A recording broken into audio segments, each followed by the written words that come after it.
broadcast network, AfterBuzz TV.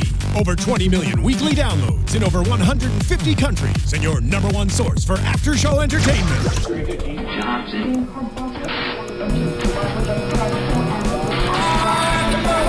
AfterBuzz TV, the destination for TV superfans, producing after shows for over 300 of your favorite TV shows, interviewing celebrities and showrunners, and bringing you behind-the-scenes exclusives. All thanks to E! Entertainment's Maria Menounos, producer Kevin Undergaro, and internet leader Akamai. Now, let the buzz begin!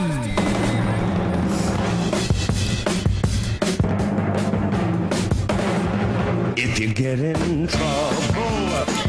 Hi guys, welcome to Bar Rescue AfterBuzz Season 4, Episode 5. Anything you can yell, I can yell louder. Hey everybody, I'm Dorinda Barker with Kevin Undergaro. Hello everyone. Ms. Mia Mastriani. Hello. I did it right! You did. Yay! Ms. Ashley Daniels. Hello again. Hi guys, I missed you last week, by the way. We missed you. Yeah, but I had no voice, so that would not have worked out very well. No, not in your case. No, not in my case. So I loved this episode, by the way, guys. It really had, it has the heart that, you know, Bar Rescue has some of these episodes that have so much heart, and this was one of them. Yes, agreed. And we got to see the McGowan brothers owned a bar called Jack's Ale House. Now, Jack's Ale House used to be the Firewater Inn, right, which was their dad's bar. So these three brothers, Jimmy, John, and Brian, all own this bar. I felt like Jimmy was more of the money guy. The older one. The older Yeah, one. Jimmy was the oldest. John was the middle. John was the oldest, and he was the money guy. Yeah, John was the oldest. Jimmy was the second, and Brian was the youngest. And then the wives and the daughters worked there, which I know a lot of people like that. Especially, I dated a guy. Him and his family owned 10 Irish pubs in New York City, and they all worked in each other's bars. That's awesome. And that's the way they did it. They didn't work in their own bars. Like, somebody would work in there, and they would go and work in their cousin's bar, and that's how they did it. That's how they trusted everything, and that's how it worked. And when it works, it works. Obviously, what we saw did not work. Unfortunately, they were all firemen at one point in their lives. I don't know if they were still firemen. I don't think they were. Yeah, but at one point they were. Their dad was a fireman too. Mm-hmm. And who was it? John already had a successful bar in a business, and he had other businesses. Which is why he seemed, you're right, like he seemed like the money guy, and he seemed the most over it. Like he was like, listen, I'm all set. Just cash me out. I have to go back to my bars. You guys are clowns. Yeah, and I don't want to be here, which I can understand from his point of view. Because in 2000, they took the father's bar over. Then in 2011, decided they were going to do a renovation. Going into the renovation, they thought they were going to be. That's where John comes in. Yeah, you talking about the 200,000 that he put? But a great guy. Because he was the investor, one of the three brothers. Yeah, but the 200,000 comes in later. That comes in later. When you're saying the money guy, you're talking about one of the three brothers, correct? No, but he brought it in for the renovations. Right. Yeah. Mm-hmm. But what I love about again, the kudos to the Bar Rescue production team, because this is a bar that had been renovated. So if you notice the brickwork, it was attractive, it was neat looking, it was clean. It had bones. It had bones. So that's what I loved about this. It was like yet another lesson that, okay, so let's say you have a friend who's a contractor, or a family member, like I know my whole family, like we all are handy. That sure, you can go make a place look decent or clean. It didn't have the rats and the this and the that and all the other problems we've seen. The peeling paint didn't have any of that, and yet we're still failing. Well, the problem here is timing. What they thought was going to be a timely renovation ended up being 6 months turned out a year and a half. Right.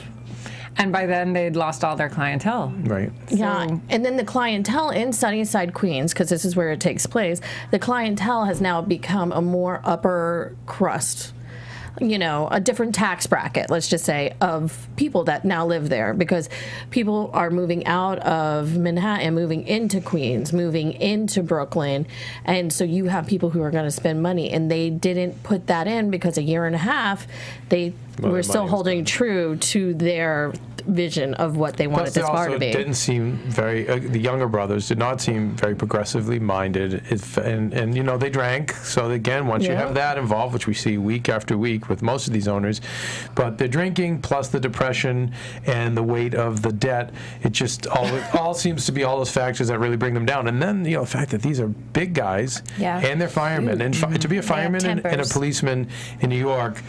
Especially since 9/11, you're a rock star, and so you're almost dealing with that jock mentality. I always go back to the Canyon Inn because he was a former baseball player, so he had that like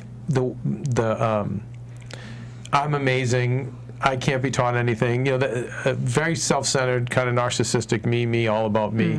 And I think these guys were nicer Joes, just way nicer than that guy.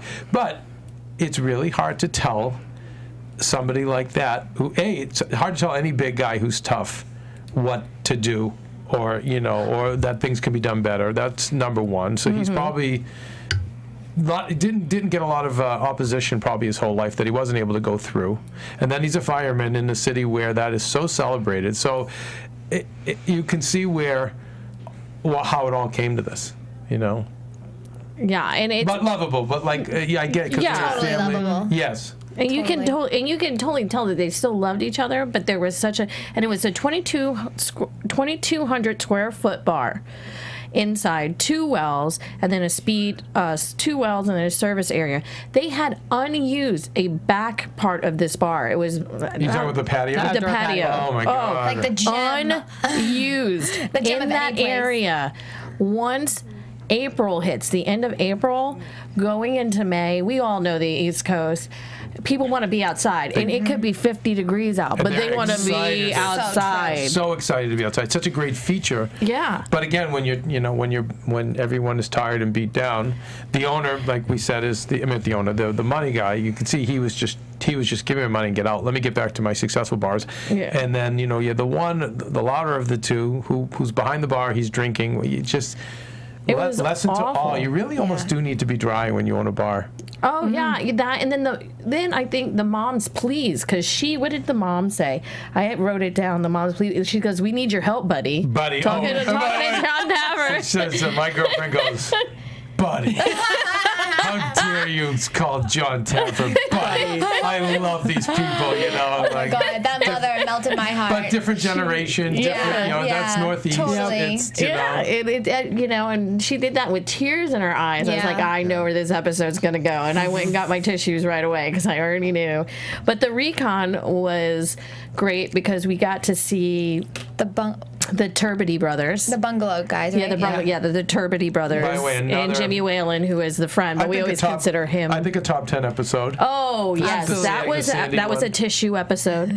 That was a tissue episode. And I liked them because it was a case where it wasn't that they were so bad. They just got struck by that hurricane. Yeah.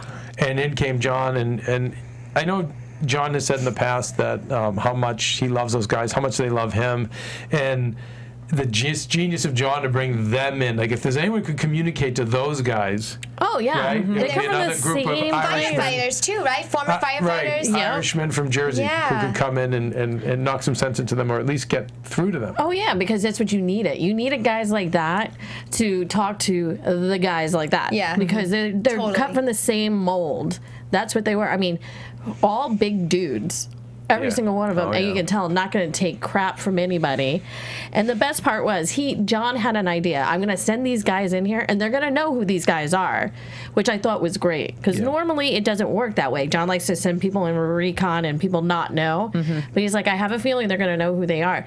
Walk in, and everyone's like, oh, look at it, the bungalow guys. And they're talking, but even Jimmy, the drinker, doesn't stop. You think he would come correct, and doesn't. And with that starts fighting with the brother over wings and John is the one who's like, why don't we have any wings? And I understand where he's coming from too. He's like, my money's in this. I have successful businesses. And why do we not have the things that we need? The basic stuff that we need. And they just like F-bombs all over the place. Customers in the bar, and they're just screaming at each other over the customers. How unprofessional is that? Can I tell Happens all the time. Your funny industry story. Yeah. So when I was a young, just starting out in the business. Oh, this is so funny. Roseanne and Tom Arnold it was Roseanne, and kind of towards the end of that run. And it's my first day, and I did some temp work there, and then I went to work on another production. Like I said, just to start in the business, and they got into a huge shouting match and the F-bombs and throwing things at each other, and the whole writing staff, everyone was just there, just quiet and frozen. And when it was done, I remember saying to one of the other writers, I don't understand. Like I grew up in an Italian family with all yelling and whatever, but we were company. That was a big hey, company's here. And then you knew, hey, we got company, right? Ash, you Italian me, hey, show some respect. We have company. And then you knew. And I said, why are they yelling so? Like and the writer, never forget, he goes, if you are arguing with your girlfriend or your wife and there are a bunch of ants on the ground, would you stop arguing? And I was like, oh my God, that's it. We're just ants to them. Oh my God. And it's like, and I'm not saying that that's the case here, but in a lot of times when you have people who go crazy in public, if you've ever had boyfriends or girlfriends or these big public, it's generally narcissism because they don't care about anyone else but themselves. But anyway, anyway. And the Turbiddy brothers, they were excited for them to be there, and yet they're still fighting, going off on each other. And I was like, I can't believe this. Can't believe that these are people that you look up to. And John, he was pulling out all the stops. He let them figure. I'll walk out. Then I love the fact that he let it continue. And there was this one shot where John and Russell and Vic Vegas were all just standing back, watching it happen. Well, and that was my favorite thing because they were just because we've never seen that before. Yeah, they just he didn't get involved. And he was just watching. Like, how long is this going to go on? It went on so long that they walked out and they kept going. And they said when they walked outside, did they even know that we were there? Right. Well, it's as I said, would you stop arguing if there were ants on the ground? Right. Well, even so, though, with men too, there's a pride thing. Like if you're going to start, if there's going to be a fight, you can't just stop. It's who has the last word, who gets the last word in.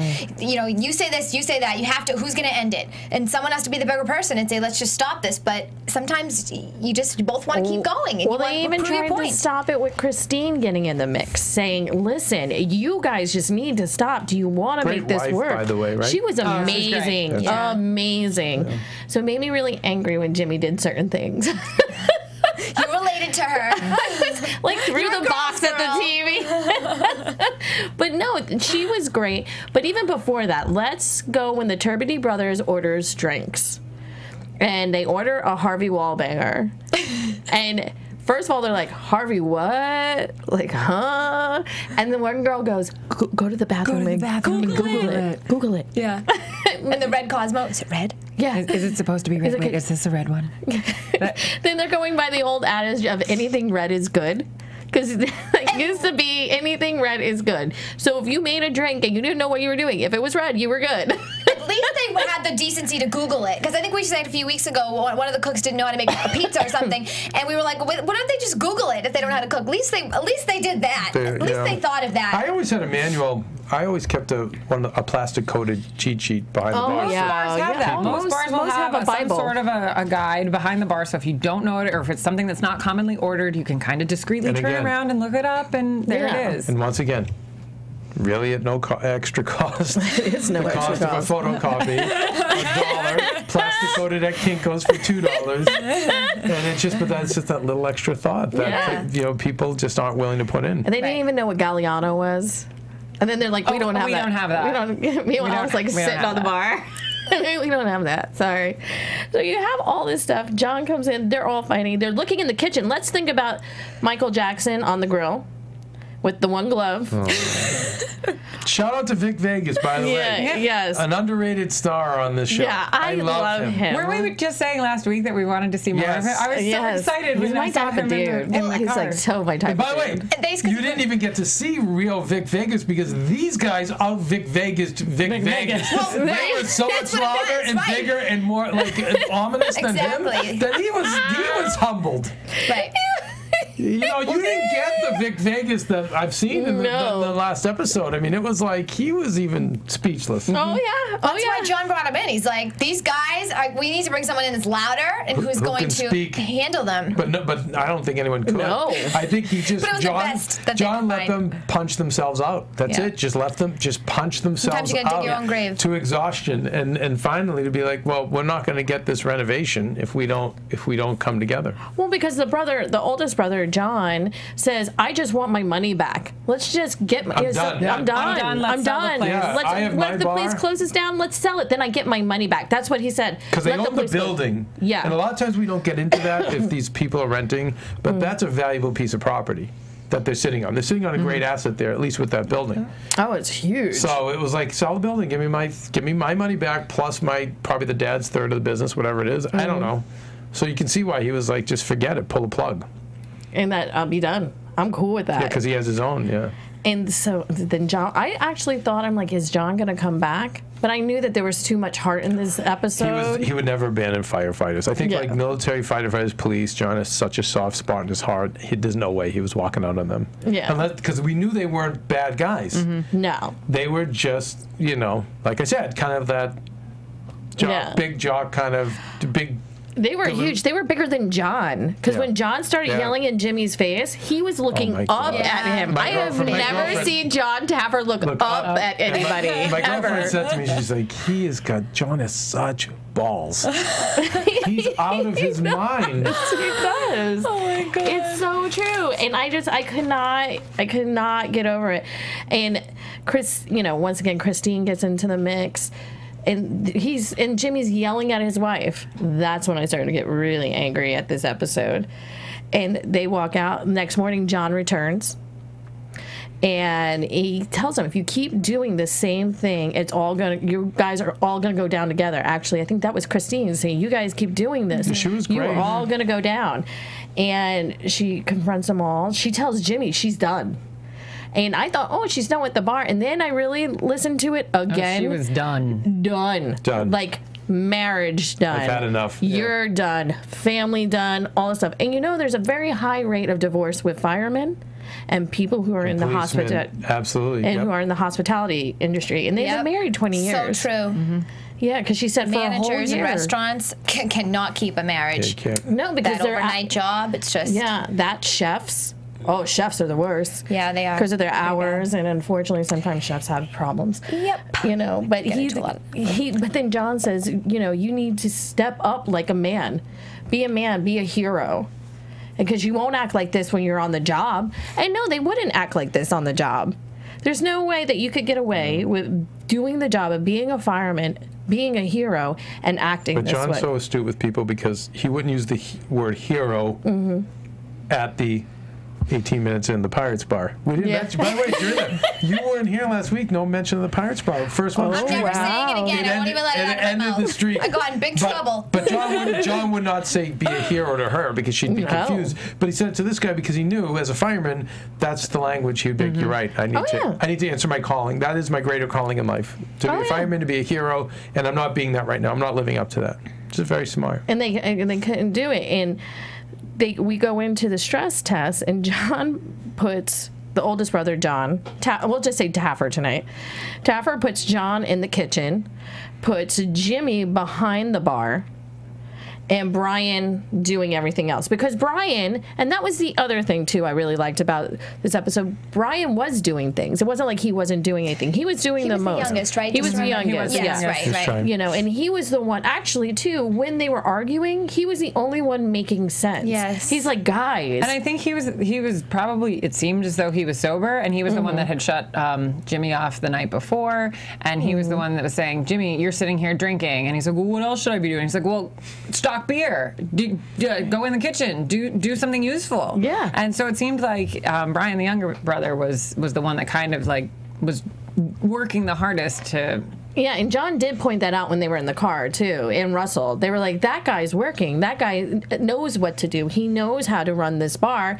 And the other two, one's just sitting down there so mad because he's watching his money go down the toilet, and the other one is drinking it. You know, he's drinking it away.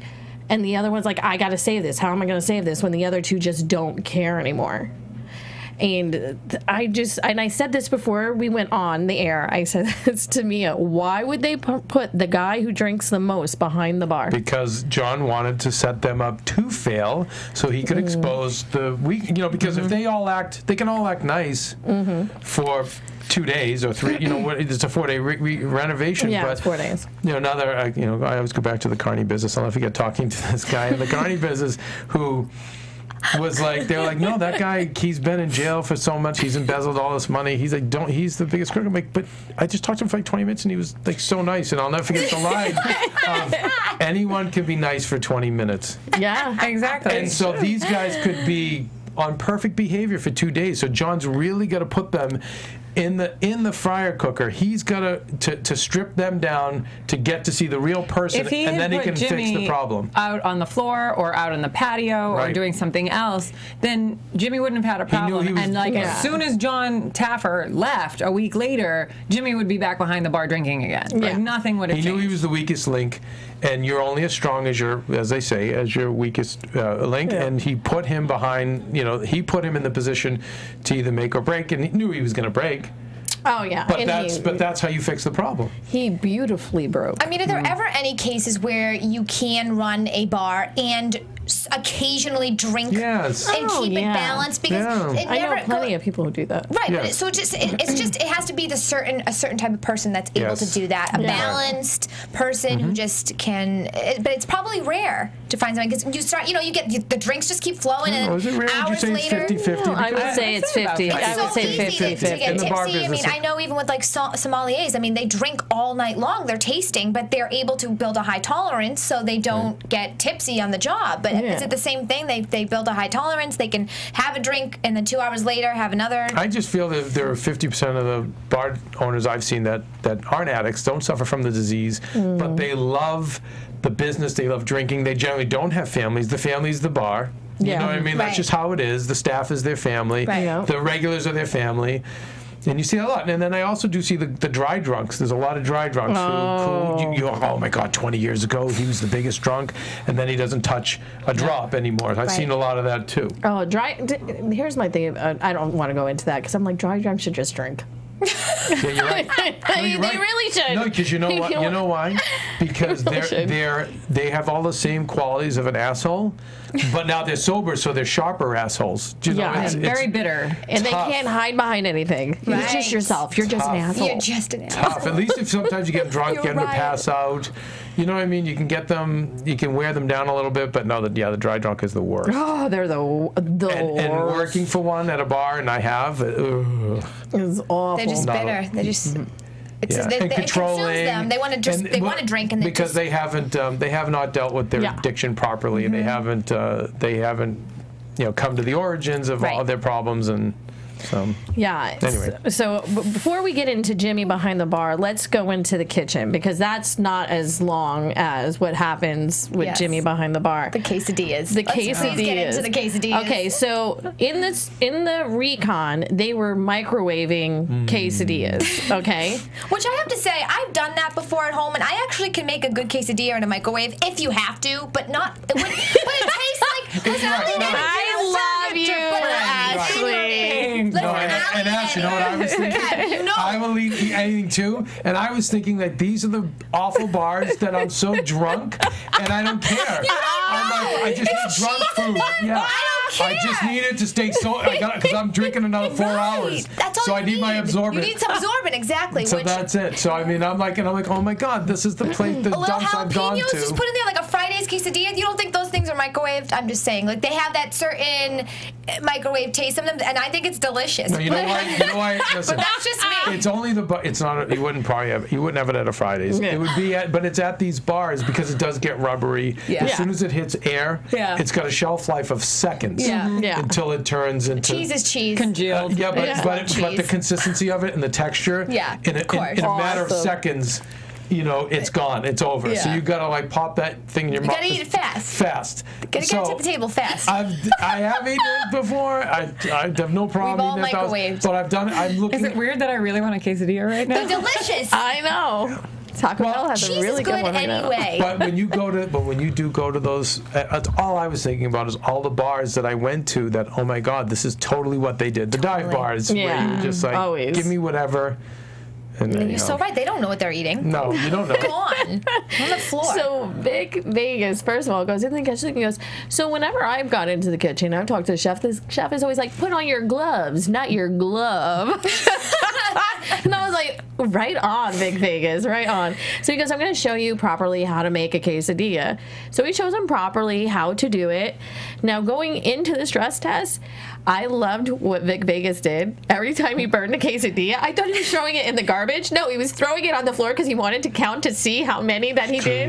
Genius. It was awesome. I think it was 8. It was 8. It was 8. My favorite line, I think, in the whole episode was Vic Vegas saying, the death toll in the quesadilla graveyard is at 8. It was great, and I just loved watching that because he's like, "Come on, bro." He's like, "You keep burning these. How do you keep burning these?" Like, could not fathom how this guy could keep burning quesadillas, and that's all he was making. I know. Oh it wasn't like he was like doing anything else. One of 10 things that he multiple has menu doing. items. Oh my God, A so quesadilla. funny. Yeah, that was it. So we go to the bar. And even the looks of Russell Davis tonight, I thought were great when he was just listening to Jimmy, and he's like, Yeah, Russell's great TV. like awesome, just sitting there like, can't believe it. He's a really good deputy to John. I really like seeing him. And so Jimmy is now just cursing, yelling at his wife. Not really yelling at anyone else, but it's his wife. So I guess, he feels comfortable enough to... The familiarity. Yeah, they have the familiarity. And yelling. And then he's like, why are you two talking? She goes, well, we're at the cash register. He's like, stop talking. And I couldn't believe that this guy is just going crazy. And he's also saying he's the only one working. Meanwhile, we're watching these girls who... I don't want to, because I love these girls. I thought they were great, but could not make more than one drink at a time. Now, when that bar was as busy as that bar was, you have to be able to have, first of all... I think because they were family. They were family. So you trusted them with the cash register. Right. Yeah. You can keep them employed. But that was the key point from the initial training with Russell with the rubber bands around the glass that I really liked. Which was great. The key point showing consistency, which is a huge factor for any bar. You need to be able to go to any bartender working behind the same bar and expect to get the same drink from everyone. Like, you can't order from 2 different bartenders and get different cocktails. Can I shout out Russell on that one real quick? Yeah. Because I've worked at a bunch of restaurants, but like the one that taught me how to upsell beer to get them another beer at that magic sweet spot, that upped my alcohol sales triple by knowing when to offer them another drink. Because honestly, if you don't teach people that, they're not going to know that. They're going to think, oh, you go when it's empty, but then they've already realized that they don't really want another one. That's true. That is very, very true. And that was the other. And I have been at bars, by the way, where they gave me I ordered the same drink, but they were 2 different colors. And I was like, oh, right. How's this going to go down? So these women, they weren't doing it, but that's what the stress test is for, which is great. I loved it. But John kicks Jimmy out of the bar because he was being so disruptive. He wasn't doing anything, but... He was doing exactly what he was doing on the other side of the bar from the previous night, just behind the bar. He was berating his staff. He was talking down to his wife. He was yelling. He was being argumentative, and he was very, very loud. The only difference was he was pouring beers. Yes. Right. So he kicks him out, and he walks back in. Yep. So he goes out one door, comes back in, and goes, oh, I'm going to go back in. I'm not done. He goes in, becomes, as you said, the human fountain.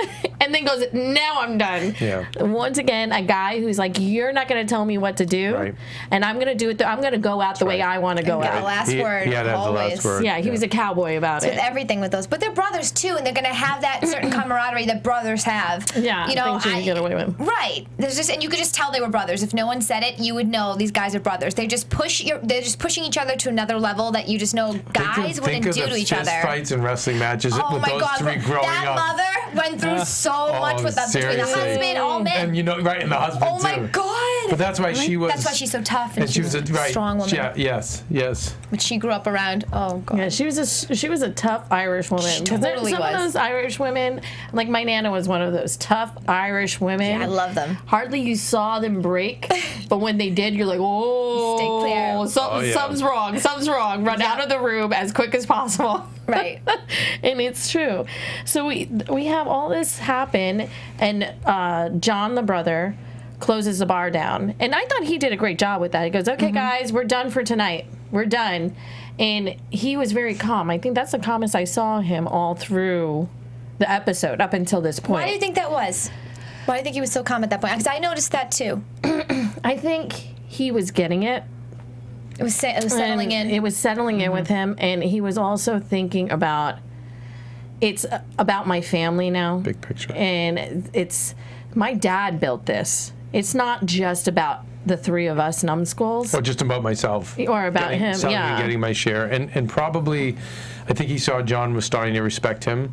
And when you get John's respect, you feel, you know, any normal person is going to feel empowered. Yeah. Oh, I bet. So, Yeah. you know, rather than say, well, God, look, my brother is being a drunken idiot. Okay, I'm going to step up and lead this and finish the job. Because you could see, because when John started out, when he was assessing the problem, he was kind of going at all of them. And somewhere in that argument, at the first blowout, you could see he started zoning in Yes. on the younger drunken brother. Like he kind of knew Yeah. the middle one was the problem. Like so, and I think as time went on, I think that he probably the oldest knew that John could see the greatness and the great businessman in him, and I think that just empowered him to keep going. Which was great. So they shut it down the next day. John's like, the problem isn't the bar. The problem isn't anything else, but it's the three of you. And how are we going to fix this? Which I love. It's the bar's remodeled. It's like, it's you guys. Yeah, what's the problem? And he said, you know, the only person who's going to fix this problem is Mom. And she comes in and she reads this letter. Amazing. I cried. No, we all. I mean, It really. was so touching. Another tearjerker. Yeah, because she just. And well stated. Yes. Nothing, you know, damning, nothing derogatory, just this is what this is, and that's what she needed to say, because all of them were in tears. Like, this was a place we had great memories, and it was just, you know, it was so introspective. It wasn't just, come on, guys, for your father and me, get your shits together. It was talking about this bar, what it meant, the legacy that it was, what it should represent going forward. I just thought it was very poignant. Once again, just John's the ultimate just coach, just knowing to go to the bench. Okay. Yeah. Like, he just masterful. Yeah, and that, I think, was a turn even for Jimmy, because he broke down. Yeah. And you didn't see that the whole episode until he got it. Right. Not even when his wife said, I'm done. He didn't get it then, but he got it when his mom, and sometimes that's what you need, is mom. And just saying, hey, this is how it works. So. Well, the only probably person that could have an impact on him was probably the dad. Yes. For a big lug like that, it would probably be the bigger lug father who would kick his ass probably growing up, but you know he wasn't around to do it. So when he heard his name, probably remembered. And they had that bar since 85. 85, yeah. 30 years. And you guys are going to let it go down like this? Yeah. Really? I forget the statistics. It's usually the third generation that ruins a family business. Yeah. So these guys are ahead of the curve. Yeah. They were. It's very true. Unfortunately, I've seen it in my own family. Third generation destroys it business. all. Yep. So now the big reveal, which I have to say it's up there on one of my favorite reveals. Oh my God. Oh my God. It was like, first of all little boys are going to just want to go in there because it's like any little kid's fantasy. A little boy, I want to be a fireman. man, and then it's just for any man in general. It's just that's just like the coolest thing ever. So cool. Oh, my dad's a big fan of the show, and he's a big fan of AfterBuzz. He watches every single one that we do. And hey Dad, and hey Big D, and he actually got in touch with me last week. I talk to him all the time, but last week he said, hey, why don't we go to the bars that are around the house, like when you come home, and then we'll go to all the bars. And it's perfect because he'd be my designated driver because he doesn't drink. Oh, that's perfect. And he's like, we'll just go to the bars. And I'm like, that's the best idea, Dad. And I'd probably bring a camera and get some little interviews and just see what the bars look like and just send in for when we start back up. After the holiday, we can do a little something I'd love to the East Coast. That would be so cool. Yeah. Totally need to do that. Yeah, so Dad, that was a great idea. It was a great idea, Dad. Yeah, so, but Jack's is definitely one we're going to go to for sure. I mean, we're going to go to about 4 or 5 of them. That's a great idea. But Jack's, and we might start out that one. It was magnificent. You have to go to that one. I mean, that's just, first of all, it makes any girl want to be able to stand up and pee. Just the fact that they have these urinals. Right. That is the coolest thing I've ever seen. What do they have in the girls' bathrooms? It made me choke a little bit. I'm sorry, but that was just amazing. I don't know. I feel like I never heard of that in my life. Did you hear of that before? No. Okay. I've never been jealous of not being a man ever until that moment. That was 2 minutes of my life. I'm like, I wish I was a man. But how long are these guys going to want to pee now? They're going to drink extra so that they can pee. But I also give credit to the inventor because it saves water. Exactly. Yeah. But it's really what's interesting about this with this concept is it was actually invented by somebody who etched a black fly onto the back of a urinal as a way for drunk people to have something to aim at when they were using the bathroom. So these games were invented out of that as giving people more of a reason to keep the bathrooms clean, where they're not peeing on the walls, they're not peeing on the floor, they have something to aim at. I was just going to say, is that for that reason? Because that's amazing. Genius. Because you know how people get when they go into the... But by the way, listeners, this is how easy it is to invent things. I know everyone who listens to us is either an aspiring bar owner or a bar owner. And then what I do is come up with something, contact John Taffer, partner with him, and go. Because you imagine if John owned a piece of that and sold it at his convention? It's such a great invention.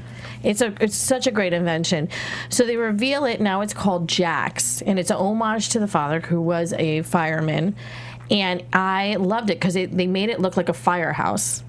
So everyone connected with it. Everybody in the family connected with it. Every little detail of this bar, even the door, the door handle, was a hose. All of the details throughout the room, and the cocktails were designed with fire elements. They used smoke and fire, and that was just I love when Russell goes to the smoke and fire. Oh, he loves that. He loves smoke and fire. He loves to put things on fire. But it was so perfect with this theme. Every little detail of this concept worked for this bar, and I loved that they showed how they actually got the truck and took it apart.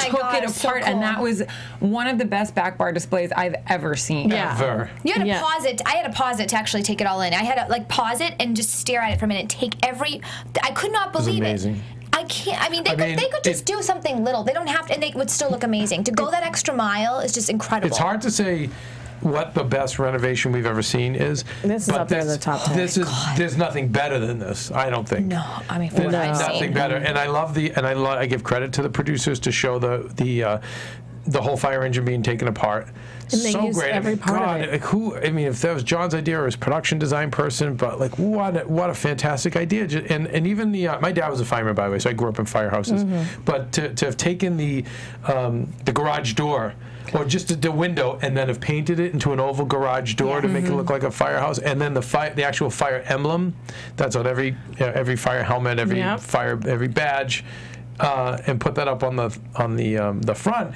But let's also talk about the patio.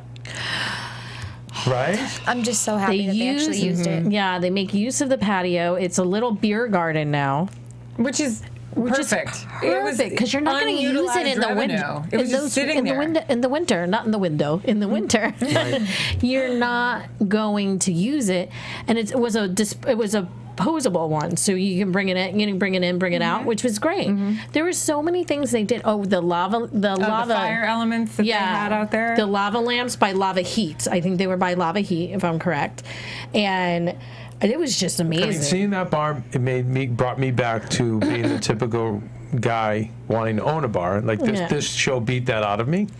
But that scene last night's episode made me say, "Oh my God!" Because it's not that big size-wise, right? You know, and he made it just look so magnificent. Like, wow, that I'd want to work there. Oh my God, yeah. And you know how many guys, how many firemen are just going to want to go there now? Like, they'll drive the extra however long it takes just to get there, just to see it and to feel like this is a place we can call home. We can all hang out here. Oh yeah, it was magnificent. It really was. And so then they come up in the kitchen. Vic Vegas comes up with the jacked up grilled cheese challenge. This was genius. First of all, how spicy do you think that was? Like for real, like for real. By the way, I put my money on the guy with the beard. I go, no, this guy's gonna get the job done. No way, he was no messing around. But the average guy, serious. He had the face of determination. Yeah. And no, and the size, and no, he and was the a grizzly bear. cameras, I mean, I had to add to it a little bit. Yeah, that's right. He was gonna take it. Totally. He was gonna beat the sandwich. It looked amazing, though. I love spicy First of all, stuff. it looked incredible, but you started with a shot of, I think it was cinnamon, just to get, like a cinnamon whiskey or something, just to get your palate used to it, but kind of on the sweeter side. So you started going through, and it just, gradient levels of spicy pepper. Ghost pepper cheese, 800,000 to 1 million heat units, when a jalapeno is just 8,000. I loved that bar science. And again, once again, more bar science that just such an education. How people criticize this show? How do you do 50 episodes? You're still teaching us stuff. Yeah, it's incredible. And if you finish, you get a shirt. Come on, it's like Homer Simpson going to eat that porterhouse steak. The only thing that will neutralize heat is milk, and that was genius that they worked it through the whole. Like, if you make it to the end, there's the shot of milk if you can't handle it. Yeah, and if you drink the milk before you're done, it's over. Like, you're done. You have lost. And did you see there was a sign for it too? It was a wooden sign. Yeah. So they also had it as part of the decor. You know, it was a sign that was probably more designed to enhance the bar than it was to sell sandwiches, but it was very cool. Yeah. And by the way, the dad's antique sign brought back as well. Oh, I love the firewater and the menu. Let's talk about the menu. And on the back of the menu is the mom's letter. Oh, I love that. Yeah, I was once again tear. Yeah. It was like that one tear. They were proud. So Everybody felt proud at the end. I love seeing people feel proud about their business, their company, their family. It was just everything. It was like a fresh new start. You know, I was thinking, and I know again, cynical people probably It's all right. attack me for saying this, but so I was very emotional too, and when John walked out of the bar, I said to myself, most people will never have that experience of helping a family or people or changing their lives once in their lifetime. Most people go through life, they will never help or impact people in that way. And for him to do this so often, as we've seen it, you know what I mean, right? I thought the same exact thing. And right? it sounds like I'm making that up right now, but not till you said that, when he was walking down the stairs at the very end and he turned around and looked, I swear to God, I thought the same thing you did. Like, does he feel like... Well, he must go home and just feel so warm and tingly inside. Like, he has to, right? And that's so weird he said that. John said to me once, his grandfather taught him that it's not when you die, it's not the size of your checkbook, it's the size of your phone book and all the friends you've made. And it's just, I don't know, it's like having a lot of money is great, making a lot of money and having success is awesome, but like, I don't know what is better than that feeling. I can't imagine. You know what I mean? To know that you just totally turned all of these lives around, from the family to the siblings to the wives to the children and even the people who come into the bar. And even just enough to know that people are going to come in and experience that was all your artistry, and it's got to be an amazing feeling. I bet a lot of people felt that too, because for you and I to have both thought that, I feel like maybe it was just the way it was shot too, just it was kind of like coming out a little bit and you just saw John back. I don't know how many times I've seen John just kind of, the way it was angled in the shot, it was just like he turned around and looked or whatever. I totally felt that. I've seen it before, because remember the horse and the he was like that with that. horse in the bar, and in the Turbiddy Brothers, the Bungalow Bar. Yeah, I mean, Bungalow Bar, big time. He actually was crying. Yeah, it's beautiful. I mean, remember the military one? That one. That was a sad story at the end. But he same thing. I don't know. It's got to be. He's got a real special gift, and it's great we get to see it. And it's a great job to have, to be able to help people. and for them to be able to prosper off it, if you choose to prosper off it. Right. And with Not that we don't like the pirates and the cockroach bar people, because listen, we're due for one of those the next few weeks. It's happening. It's happening. We're due for one of those. We need a change up, but this was wonderful. This was one of the best of this season, in my opinion. Yeah, it was. So amazing. after 6 weeks, sales have tripled, which is amazing. Phenomenal. That's up there with the other bar, not last week's bar, but the bar before, where it was 70%. Yes. Which is also fantastic, because normally it's only 30%. So triple, that's 300%. That's amazing, but that goes to show, I think it's the patio that probably did it. It's everything. Everything. It's It's the area. It's the family. It's the patio. It's such a draw, because I mean, you can't go past that building now without it's something. And then you walk inside, and it's like mind blowing. Yeah, it was just everything about this whole episode. They did such a great job of doing, and it wasn't one of those episodes where you felt everything. Sometimes you have some of these episodes, you're like, I could care less about these people, unfortunately. But you like all the other elements. But you like all the other elements. This one, I loved every moment of it, and I loved the people because you wanted it to work. Well, it touched, I mean, for any business, not just the bar business, but it touched so close to home because everybody has, what was very emotional for me was the mother getting involved and the wife getting involved. Yeah. And, everyone has something that they're willing to get heated about, but it doesn't have to be the bar business. But it was these three brothers were getting heated because of the bar. And as John said, it was the financials that were bringing everything down. So it's it made the show so relatable. Whereas, it wasn't focusing on how dirty the bar was or how untrained anyone was. It was the family element that really brought it home. Oh, yeah, because in a family, you can treat your family almost any way and get away with it. Yeah, because they're always going to be there. Yeah, because you know that your family is always going to be there.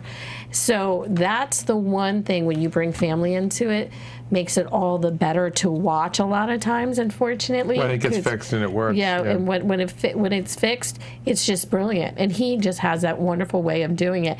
And then Jimmy and Christine are doing fantastically well. That's what they said.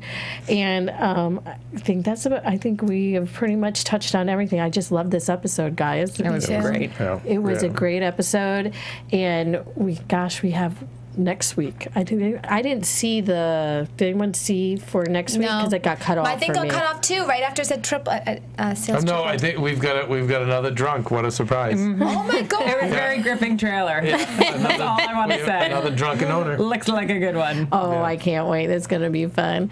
So, by the way, do we know the dates of your episode? I don't have them for certain yet, but as soon as I know, I'll let you know. Perfect, because then we got to do a little something, though. We have to do a little celebration, a little something when your episodes are on. Balloons or something. Balloons. We'll have balloons. I was thinking something in the alcoholic realm. Alcohol realm, not alcoholic realm. That makes it sound bad. Yeah. But I think that's about it. So, Miss Ashley Daniels, where can we find you? Twitter at Ashley Daniels. Okay, perfect. And Twitter for me, tall_Mia. Excellent. Kevin. At Undergaro. And you can find me at Twitter at Lula Cherry Films and at Instagram at Dorinda B1. Yeah. All right, guys. Well, thank you for tuning in as always. We appreciate everything, all the comments on iTunes and YouTube. Thank you so much. And we'll see you next week. From executive producers Maria Menounos, Kevin Undergaro, Phil Svitek, and the entire AfterBuzz TV staff, we would like to thank you for listening to the AfterBuzz TV network. To watch or listen to other after shows and post comments or questions, be sure to visit AfterBuzzTV.com. I'm Sir Richard Wentworth, and this has been a presentation of AfterBuzz TV. Buzz you later. The views expressed herein are those of the hosts only and do not necessarily reflect the views of AfterBuzz TV or its owners or principals.